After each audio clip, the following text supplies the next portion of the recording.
tayo. May bata mo ba sa sinapupunan mo? Nasaan ang anak ko? Nasaan?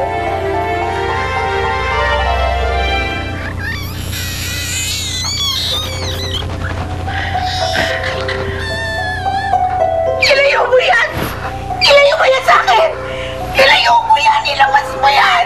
Marisa, anak natin ito. Ilabas mo siya! Ilayo mo yan sa akin! Ilayo mo yan sa akin!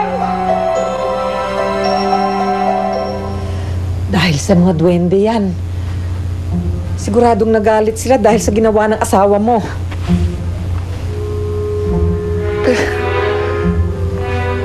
Bakit pa nila kailangan idamay ang anak ko? Wala naman sa kasalanan eh. Paano kung may dalang malas at sumpayang sanggol na yan? At mapahamak tayong lahat dito? Cardo, makakailangan mo nang itapon yung sanggol na yan. Celia, anak ko po ito. Hindi ko kaya itapon na parang basura.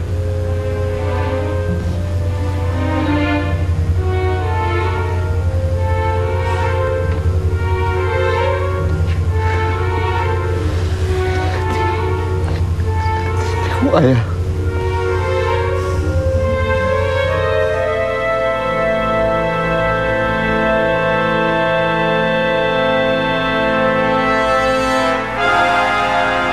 Ano ba sinasabi ng duwende?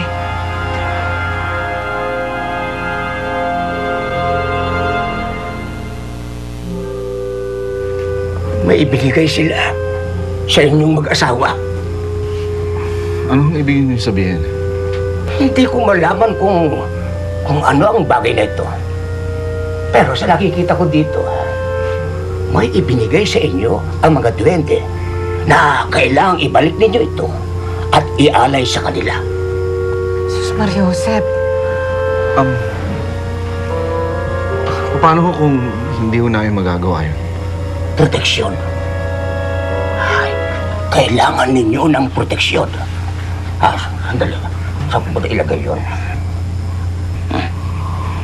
Ayan na.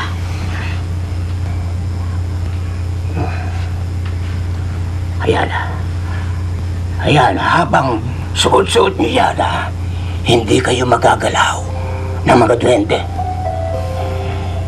Salamat ho.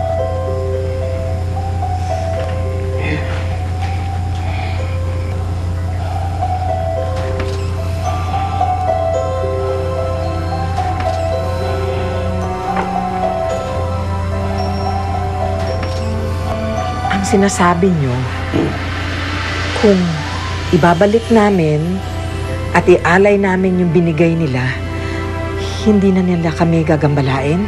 Yun ang nakita ko. Yun ang paraan, para maalis ang galit nila sa inyo. Kailangan na maglagay kayo ng apoy doon sa harapan ng nuno sa punsyon nila. At doon nyo ilagay ang bagay na inyong iaalay,